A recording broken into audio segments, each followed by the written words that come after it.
Hello, my name is Jared Brown, and today I'd like to talk about my first trip to Nogales, Mexico, Nogales, Sonora. It was in 2006. I had just left my home state of North Carolina. I went on a month-long vacation, and I stopped in a bunch of different places like New Orleans, Texas, Colorado, California.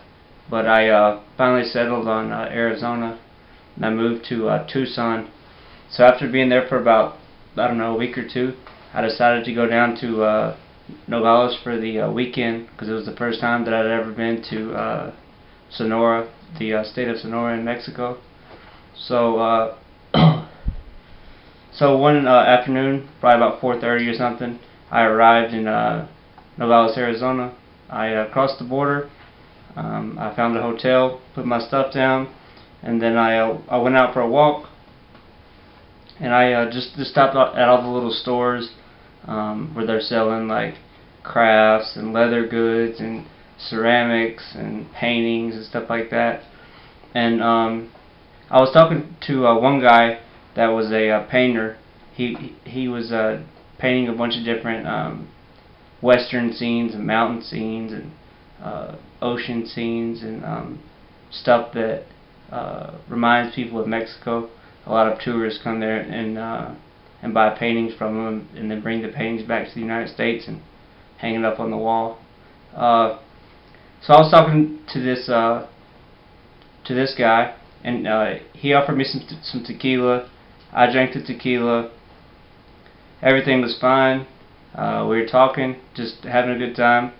And I ended up buying a painting from him, and so I guess I gave him some work. He made some money, and so I guess I had a new little friend in Mexico. So after that, I went walking around some more. I went to some more stores, some more restaurants. I ate dinner. And I was getting ready to go back to my hotel, settle down for the night, because I didn't like to be out at night, because at the time I was a little bit scared because I hadn't spent that much time in Mexico, so I was nervous about, you know, all the things that you hear about on TV and stuff like that. So I was getting ready to head back to my hotel, and I was pretty close to where that store was that I bought the painting from. And these guys, there was like 4 or 5 of them, and they saw me, they crossed the street. I saw them coming, and I wasn't afraid of them because they didn't have guns drawn, or they didn't look threatening or anything like that. But I just kind of kept my eye on them. But all of a sudden, they started coming really fast. They pushed me up against the wall, said they were police, and they said I was drunk, which is the same thing that happened to me just about a month before in Juarez, Mexico. So these guys, they said they were police. They said I was drunk. They said I was going to go to jail. But then they told me that if I paid them money, they would let me go.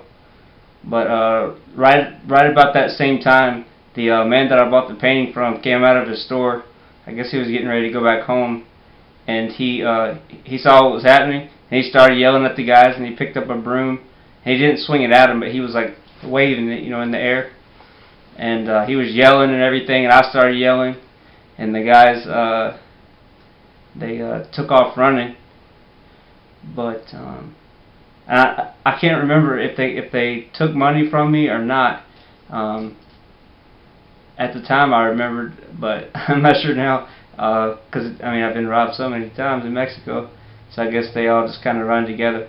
But usually, whenever I'm just walking around town, I'll have a few dollars in my front pocket in case something like that happens, because I would rather them take a few dollars from me and not kill me and they just go away, leave me alone, than them not find any money and then get mad and do something to me.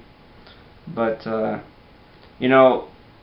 I've mentioned all the other times that bad things have happened to me in Mexico, like the one in Sinaloa, the time in Juarez, and the time in Cuauhtemoc.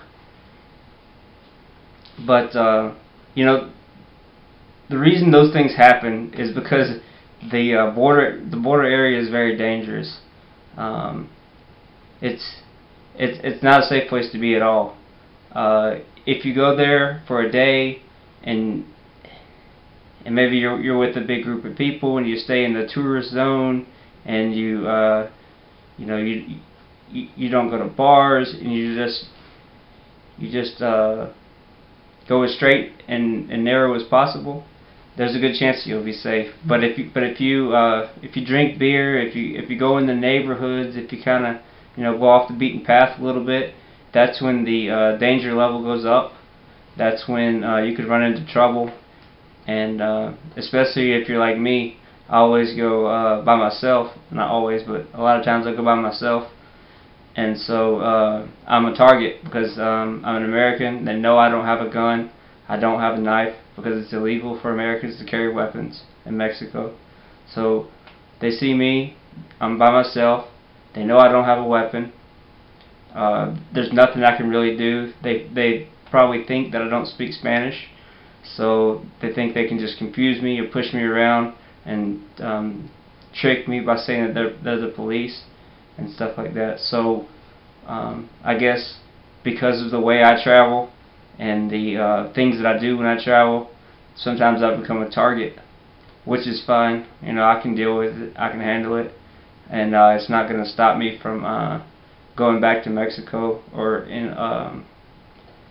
visiting the places that I'm interested in visiting.